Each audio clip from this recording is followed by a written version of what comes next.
ಮಿತ್ರರೇ ನಮಸ್ಕಾರ. ನಾವಿವತ್ತು ನಮ್ಮ ಸಬ್ಸ್ಕ್ರೈಬರ್ ಕೇಳಿದಾಗೆ ಡಿ.ಕೆ. ಶಿವಕುಮಾರ್ ಅವರ ಜಾತಕವನ್ನ ವಿಶ್ಲೇಷಣೆ ಮಾಡೋಣ.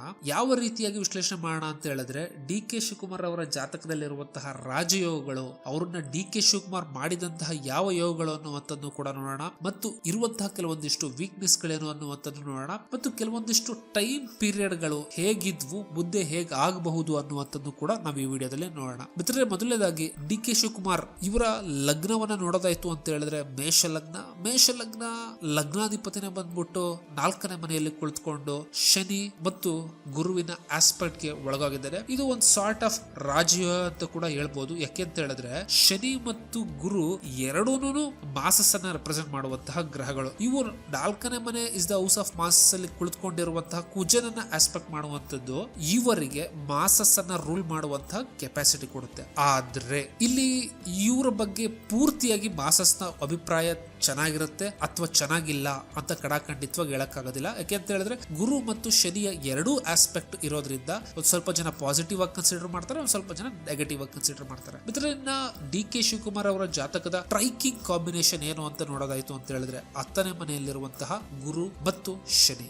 ಇಲ್ಲಿ ಶನಿ 10ನೇ ಮನೆಯ ಅಧಿಪತಿಯಾಗಿ 10ನೇ ಮನೆಯಲ್ಲಿ ಕುಳಿತುಕೊಂಡಿದ್ದಾನೆ, ಗುರು 9ನೇ ಮನೆಯ ಅಧಿಪತಿಯಾಗಿ 10ರಲ್ಲಿ ಕುಳಿತುಕೊಂಡಿದ್ದಾನೆ. ಇದು ಕ್ಲಾಸಿಕ್ ಧರ್ಮ ಕರ್ಮಾಧಿಪ ಯೋಗದ ಒಂದು ಕಾಂಬಿನೇಷನ್. ಸೊ ಇವರ ಜಾತಕದಲ್ಲಿರುವಂತಹ ಒನ್ ಆಫ್ ದ ಸ್ಟ್ರಾಂಗ್ ರಾಜಯೋಗ ಅಂತ ಹೇಳಿದ್ರೆ ಇದೇನೆ. ಮತ್ತು ಈ ರಾಜಯೋಗವನ್ನ ಲಗ್ನಾಧಿಪತಿಯಾದಂತಹ ಕುಜ ಆಸ್ಪೆಕ್ಟ್ ಮಾಡ್ತಾ ಇರೋದು ಇದನ್ನ ಇನ್ನೂ ತುಂಬಾ ಪವರ್ಫುಲ್ ಯೋಗ ಮಾಡಕ್ ಬಿಡುತ್ತೆ.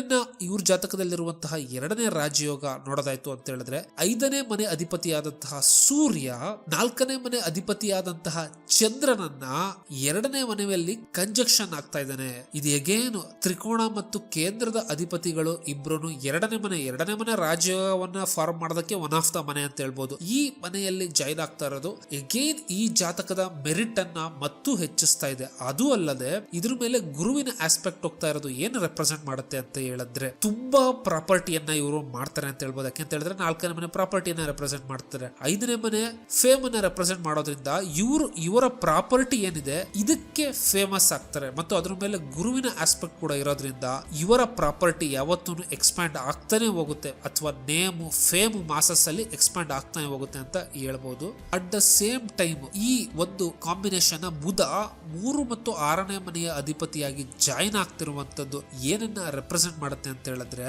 ಸೆಲ್ಫ್ ಎಫರ್ಟ್, ಅಥವಾ 6ನೇ ಮನೆ ಏನ್ ರೆಪ್ರೆಸೆಂಟ್ ಮಾಡುತ್ತೆ ಡೆಪ್ಟ್ಸ್, ಡಿಸೀಸಸ್, ಎನಿಮೀಸ್, ಸ್ಟ್ರಗಲ್ಸ್, ಈ ವಿಷಯಗಳ ಮುಖಾಂತರ ಇವುಗಳನ್ನ ಅಚೀವ್ ಮಾಡ್ಕೋತಾರೆ ಅನ್ನುವಂಥದ್ದನ್ನ ರೆಪ್ರೆಸೆಂಟ್ ಮಾಡುತ್ತೆ. ಇದರಿಂದ ನಾವು ಜೈಮಿನಿ ರಾಜ್ಯಗಳನ್ನ ನೋಡ್ತು ಅಂತ ಹೇಳಿದ್ರೆ ಆತ್ಮಕಾರಕ 12ನೇ ಮನೆಯಲ್ಲಿದೆ. ಸೊ ಇದು ಯಾವುದೇ ರೀತಿಯಾದಂತಹ ಮೈನ್ ರಾಜ್ಯಗಳಲ್ಲಿ ಪಾರ್ಟಿಸಿಪೇಟ್ ಮಾಡ್ತಿಲ್ಲ.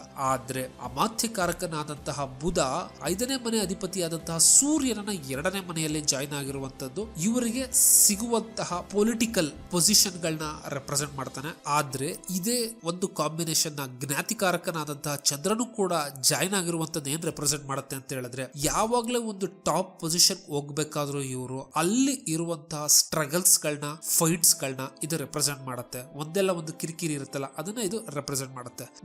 ಇನ್ನ ಇವರ ಜಾತಕದಲ್ಲಿರುವಂತಹ ವೀಕ್ ಪಾಯಿಂಟ್ ಗಳನ್ನ ನೋಡೋದಾಯ್ತು ಅಂತ ಹೇಳಿದ್ರೆ ಹೆಲ್ತ್ ಬಗ್ಗೆ ಬಹಳ ಕೇರ್ಫುಲ್ ಆಗಿರ್ಬೇಕಾಗುತ್ತೆ. ಯಾಕೆಂತ ಹೇಳಿದ್ರೆ ಲಗ್ನಾಧಿಪತಿ 4ನೇ ಮನೆಯಲ್ಲಿ ನೀಚನಾಗಿ 12ನೇ ಮನೆ ಅಧಿಪತಿಯಾದಂತಹ ಗುರು ಮತ್ತು 11ನೇ ಅಧಿಪತಿಯಾದಂತಹ ಶನಿಯಿಂದ ಆಸ್ಪೆಕ್ಟ್ ಆಗಿರುವಂತದ್ದು ಏನ್ ರೆಪ್ರೆಸೆಂಟ್ ಮಾಡುತ್ತೆ ಅಂತ ಹೇಳಿದ್ರೆ ಸೋಷಿಯಲ್ ಇವೆಂಟ್ ಅಥವಾ ಪಾರ್ಟಿಗಳಲ್ಲಿ ಅವರು ಹೆಲ್ತ್ ಮೇಲೆ ಅಥವಾ ಅವ್ರು ಕನ್ಸಂಪ್ಷನ್ ಮಾಡುವಂತಹ ಫುಡ್ ಅಥವಾ ಲಿಕ್ವಿಡ್ ಮೇಲೆ ಕಾನ್ಸಂಟ್ರೇಟ್ ಮಾಡಲಿಲ್ಲ ಅಂತ ಹೇಳಿದ್ರೆ ಹೆಲ್ತ್ ಮೇಲೆ ಬಹಳ ಸ್ಪೆಂಡ್ ಮಾಡಬೇಕು ಅನ್ನುವಂಥದ್ದನ್ನ ಇದು ರೆಪ್ರೆಸೆಂಟ್ ಮಾಡುತ್ತೆ.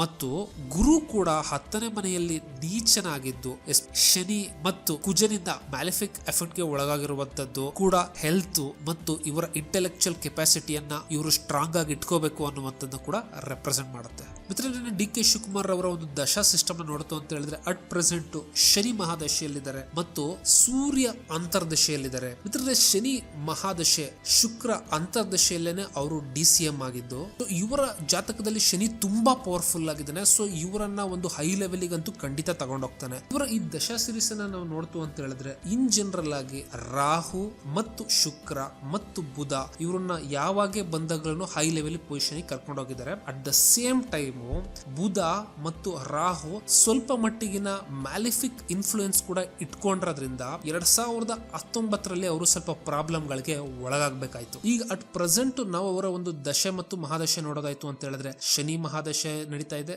ಚೆನ್ನಾಗಿ ಪ್ಲೇಸ್ ಆಗಿದೆ. ಬಟ್ ಸೂರ್ಯ ಅಂತರ್ದಶೆ ನಡೀತಾ ಇದೆ. ಸೂರ್ಯ ಏನೋ 2ನೇ ಮನೆಯಲ್ಲಿ ಓಕೆ ಪರವಾಗಿಲ್ಲ ಪ್ಲೇಸ್ಮೆಂಟ್, ಆದ್ರೆ ಸೂರ್ಯನ ರಾಶಿಯಾದಂತಹ 5ನೇ ಮನೆಯ ಸಿಂಹದಲ್ಲಿ ರಾಹು ಕುಳಿತುಕೊಂಡಿದ್ದಾನೆ.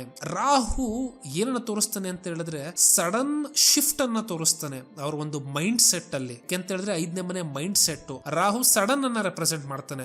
ಆದ್ರೆ ಈ ಒಂದು ರಿವರ್ಸ್ ಆಫ್ ಮೈಂಡ್ ಸೆಟ್ ಇದೆಯಲ್ಲ, ಇದು ಅವರ ಫಾಲೋಯರ್ಸ್ ಗಳಿಗೆ ಡೈಜೆಸ್ಟ್ ಮಾಡ್ಕೊಳಕ್ ಆಗಲ್ಲ. ಯಾಕೆಂತ ಹೇಳಿದ್ರೆ 5ನೇ ಮನೆ is the house of followers.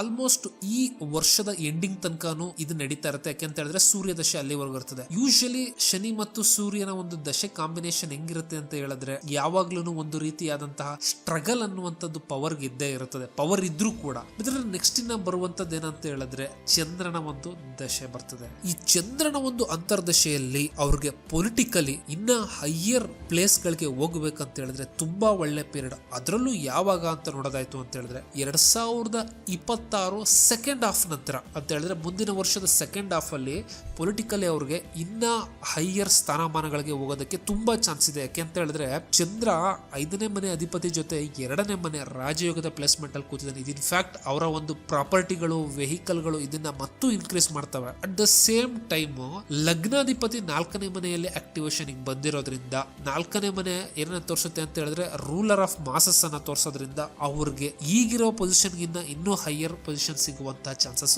ಜಾಸ್ತಿ ಇರುತ್ತೆ ಆ ಸಮಯದಲ್ಲಿ. ಮಿತ್ರರನ್ನ ಡಿ ಕೆ ಶಿವಕುಮಾರ್ ಅವರ ಒಂದು ಟಫ್ ಟೈಮ್ ಅನ್ನ ನೋಡೋದಾಯ್ತು ಅಂತ ಹೇಳಿದ್ರೆ ಯೂಶುವಲ್ ಆಗಿ ಫಸ್ಟ್ ಟೈಮ್ ಅವರು ಟಫ್ ಟೈಮ್ ಅನ್ನ ಗೋತ್ರು ಆಗ್ತಿದ್ದಾಗ ಅವ್ರಿಗೆ ಬಂದಿದ್ದೇನಂತ ಹೇಳಿದ್ರೆ ಶನಿ ಮತ್ತು ಬುಧ ಮತ್ತು ರಾಹುವಿನ ಕಾಂಬಿನೇಷನ್ ನಡೀತಾ ಇತ್ತು ದಶೆಗಳಲ್ಲಿ. ಈ ಒಂದು ದಶಾ ಸೀಕ್ವೆನ್ಸ್ ಎಗೈನ್ ಅವ್ರಿಗೆ ಯಾವಾಗ ರನ್ ಆಗುತ್ತೆ ಅಂತ ನೋಡೋದಾಯ್ತು ಅಂತ ಹೇಳಿದ್ರೆ 2028 ನವೆಂಬರ್ ಇಂದ ಹಿಡಿದು 2029 ನವೆಂಬರ್ ತನಕನೂ ಹುಷಾರಾಗಿರ್ಬೇಕಾಗತ್ತೆ. ಯಾಕೆಂತ ಹೇಳಿದ್ರೆ ಆಗ ಅವ್ರಿಗೆ ಇನ್ಫೇಮಸ್ ಶನಿ ರಾಹು ದಶೆಗಳು ನಡೀತಾ ಇರ್ತವೆ. ಇದು ಯೂಶುವಲಿ ನೋನ್ ಏನಕ್ಕೆ ಅಂತ ಹೇಳಿದ್ರೆ ಸಡನ್ ಆಗಿ ಮೇಲ್ ತಗೊಂಡೋಗುತ್ತೆ ಅಥವಾ ಸಡನ್ ಆಗಿ ಕೆಳಗ್ ಬೀಳಿಸುತ್ತೆ. ಈ ಒಂದು ದಶೆ ಫೇಮಸ್ ಆಗಿರೋದ್ರಿಂದ ಸೊ ಆ ಸಮಯದಲ್ಲಿ ಅವರು ಬಹಳ ಎಚ್ಚರದಿಂದ ಇರಬೇಕಾಗತ್ತೆ.